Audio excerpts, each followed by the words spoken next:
Olá, pessoal! Nós vimos lá no capítulo 4 que o trabalho de fronteira em um sistema é dado pela integral de PDV.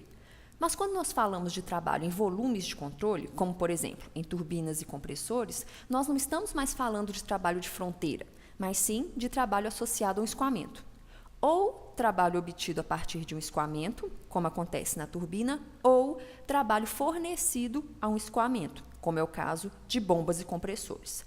Agora que nós já conhecemos os balanços de energia e de entropia para volumes de controle, vamos deduzir uma expressão para esse tipo de trabalho.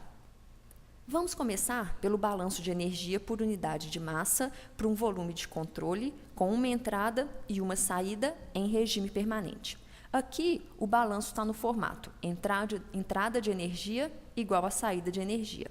Para eliminar o calor da expressão, para deixar só em função do trabalho e das características do escoamento, vamos usar o balanço de entropia, na forma diferencial, também por unidade de massa, e a segunda equação TdS.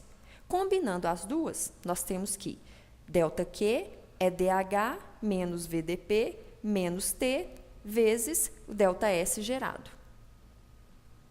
Integrando esta última expressão entre a entrada e a saída de um volume de controle e rearranjando, nós chegamos a esta expressão.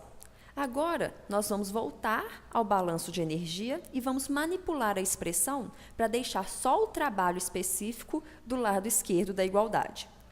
Juntando as duas últimas expressões, nós temos que o trabalho específico de um escoamento é menos a integral de VdP, não PDV, VdP entre a entrada e a saída do volume de controle, mais a diferença de energia cinética e potencial entre a entrada e a saída, menos a integral da temperatura vezes delta entropia gerada, que nós vimos no capítulo anterior, que é justamente o trabalho perdido. Essa expressão é a mais geral para o trabalho de um escoamento, levando em conta a energia cinética e potencial e também as irreversibilidades do processo. Nós podemos aplicar as condições de alguns processos específicos a essa equação.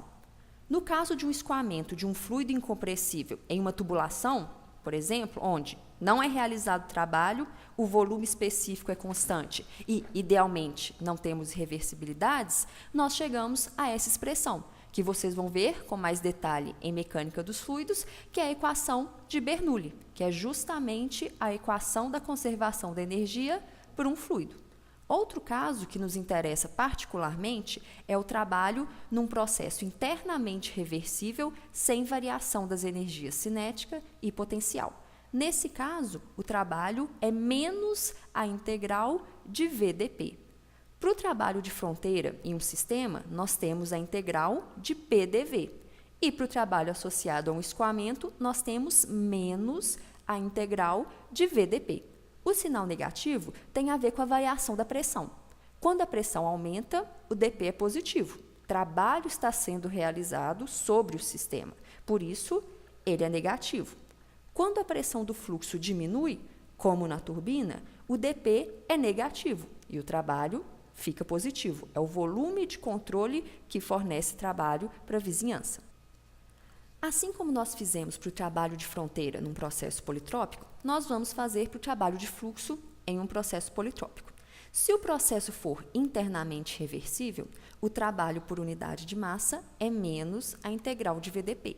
E a relação do processo politrópico nos dá justamente uma equação do volume específico em função da pressão, substituindo essa função do mesmo jeito que nós fizemos no capítulo 4, só que agora é V em função de P. Nós chegamos a essa expressão, que depende do expoente N e dos estados de entrada e saída do escoamento. Se o processo for isotérmico, se N for igual a 1, utilizamos essa segunda expressão. E se, por fim, nós quisermos saber a potência, já que no escoamento estamos falando de um fluxo, é só multiplicar pela vazão.